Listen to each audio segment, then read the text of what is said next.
మా ఊర్లో పోయిన సంవత్సరం ఎల్లమ్మ గుడి కట్టినాం. ప్రతి సంవత్సరం బోనాలు తీస్తాము. ఇక ఈడైతే బోనాలు ఊదిస్తున్నాం.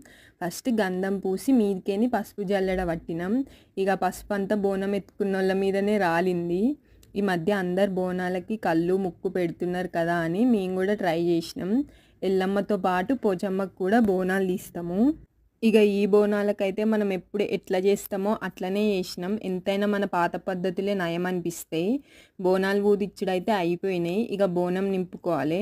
బోనంలో అన్నం, పచ్చకూర, పెరుగు, పులుసు, నూనె పోలేలు ఇవన్నీ వేస్తాం. మీకు తెలిసిందే కదా.